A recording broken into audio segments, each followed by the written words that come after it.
Endi bir ishga gap qilaylik, hurmatli vatandoshim, erkin tutib. Biz başta sizlarga leksiyani boshlashdan burun nima dedik? Wang Chung dedi, 25-kuni, ya'ni 26-kuni dunyo o'zgardi. Bu nima sababdan? Biz sizlarga shuni dedikki, 7-oyning 17-kuni Yevropa ittifoqi bilan Yaponiya erkin savdo kelishimi imzoladi. 7-oyning 25-kuni Amerika Qo'shma Shtatlari bilan Yevropa ittifoqi erkin savdo kelishimi imzoladi. Diqqat qiling, hurmatli vatandoshim, shu nuqtaga diqqat qilingki, Prezident Trump Oqsaroyga kirgan kunlarda nima dedi?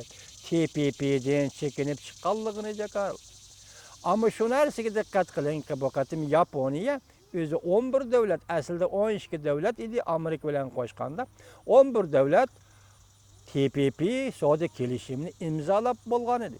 Dal şunun ulgurib kelib, hozir Yaponiya Yevropa ittifoqi bilan erkin savdo kelishimi imzoladi. Deyishdi-ku boshda, faqat boj olmaymiz dedi. Bu qatim Amerika Qo'shma Shtatlari bilan Yevropa ittifoqi imzolagan savdo kelishimi, erkin savdo kelishimi, masalan Prezident Trump bilan Yevropa ittifoqining raisi Juncker ko'rishib imzolagan savdo kelishimi mashinadan boshqa har qanday to'g'rimallardan boj elinmaydi. Boj kechirim qilindi. Bu insoniyat tarixidagi bir yangilik degan edi. Men hurmatli vatandosh, bugun Wang Chung nima deydi? Dunyo o'zgardi deydi. Xo'sh. Savdo kelishimi, erkin savdo kelishimi imzolandi. Dunyo savdo tashkiloti shu bir tarafga qisaydi, bir tarafga yantaydi.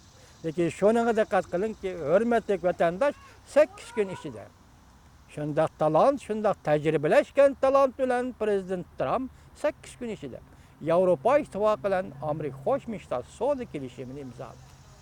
O'tganda TPP'ni imzolash uchun Amerika Qo'shma Shtatlari bu yo'lda 10 yil mangan edi. Lekin oxirgi hisobda sobiq prezident Obama imzolagan kelishim imzo qo'ydigan payt kelganda saylan bo'lib, Prezident Trump Oqsaroyga kirgandan keyin bu savdo kelishimi bekor qilindi. Ya'ni TPP savdo kelishimi bekor qilindi. Biroq Yaponiya qayta imzoladi. Endi bugun dunyo musha darajaga yetib kelganda, masalan, ayni vaqtda mush oraliqda nima deyilgan? Junguni dunyo savdo tashkilotidan chiqarib etishni tashabbus qilgan edi ba'zi. Biroq hozir dunyo savdo tashkilotidan Junguni chiqarib etish emas, qaraganda hozir dunyo savdo tashkilotidan Amerika Qo'shma Shtatlari, Yaponiya chiqib ketdi, Yevropa ittifoqi chiqib ketdi. Bular ayrim holda o'z oldiga erkin savdo kelishimi imzolaydi degan gap. Go'sh. Junguni savdo rayonida qayerda qoldi? Junguni savdo obyektlari qayerda qoldi? Jungu endi dunyo savdo tashkilotida o'zi yolg'iz qoldimi?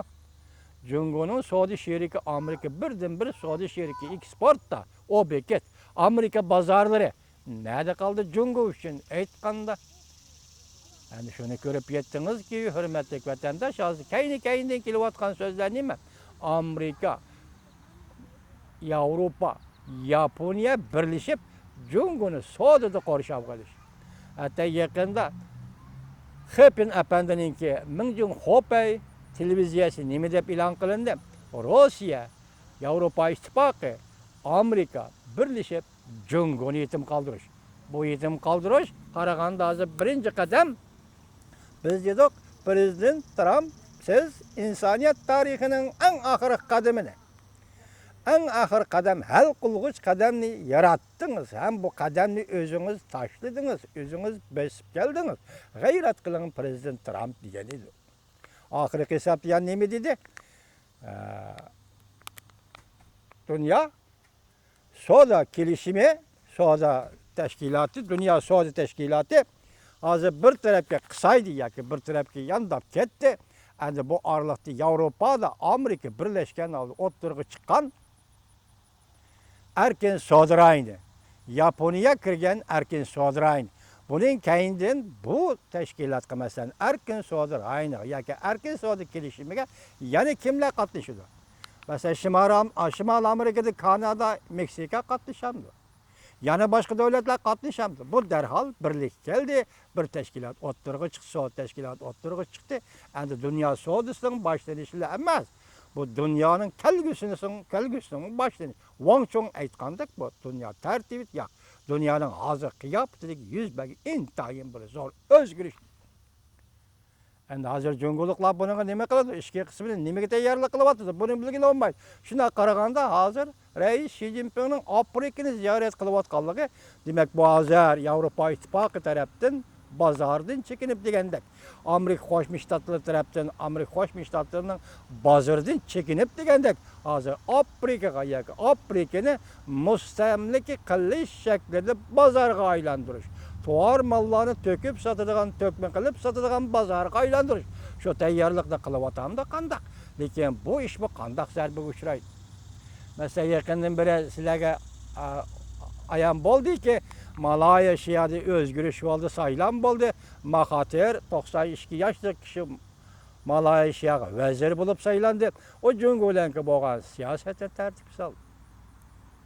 Bugun endi Pokistonda 25 kuni saylan bo'ldi. Bu saylamda İmran Xon degan kishi yangi o'tib saylamda o'tirg'i chiqdi. Bundan avval nima bo'ldi? Nima Jungo hukumati o'zining bir yo'l, bir balbog' siyosati Pokistonga tangdi. Dollarni berdi.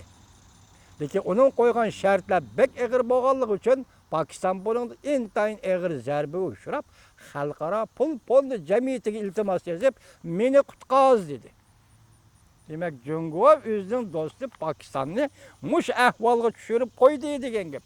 Meni qutqaz dedi. Nima?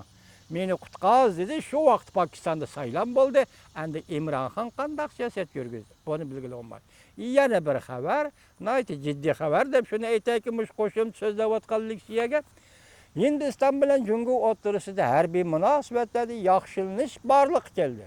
Diqqat vatandoshlar. Dal shu kunlarda mana tunugillardan Jungoning vaziri Li Keqiang Tibetni ziyorat qildi.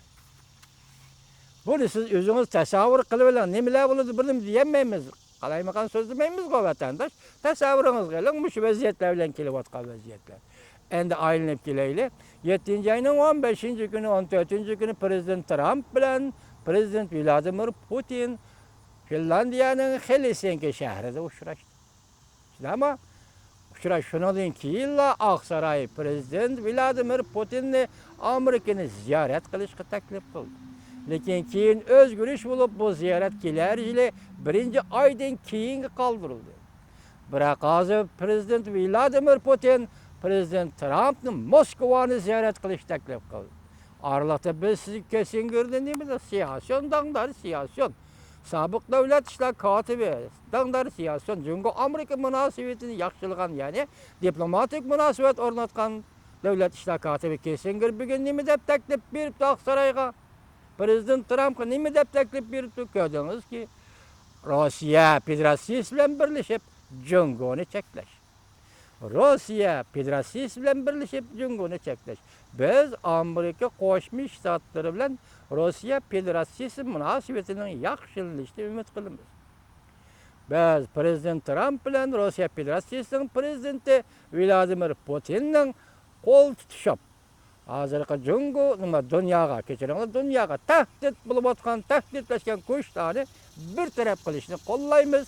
Prezident Trumpning siyosatini ham Prezident Vladimir Putinning siyosatini. Endi hozir biz sizlarga aytdik, birinchi qadam nima qadam bo'ldi? Dastlabki qadam TPP mi qoldi deyli? Yani bir tashkilot mi qoldi? 8 kun ichida. Mo'jiza. 8 kun ichida erkin savdo rayini Amerika Qo'shma Shtatlari bilan Yevropa Ittifoqi, masalan 17-kuni Yaponiya bilan Yevropa Ittifoqi. Endilikda Amerika Qo'shma Shtatlari bilan Yevropa Ittifoqi 8 kun ichida erkin savdo kelishimi imzolash, erkin savdo rayini echish. Amerika, Yevropa, Yaponiyani qo'shdimi yo'q? Hammani qo'shganda bu rayonda 800 milyon odam yashaydi. 1 milliardga yaqin odam yashaydi. G'oyat zo'r boylik. Demak, bular iqtisodni bir gavdalashtirish degan ma'no shu. Chunki bajarmaymiz dedi. Amerika ile Yevropa o'tirish faqat mashinaga bajaramiz, boshqa narsaga bajarmaymiz. Demak, iqtisod gavdalash degan gap. Hürmetli Jungolik apandilar, sizlar bu bozorga kira olamsizlar? Natayn. Bu bozorga sizlar kira olmaysizlar.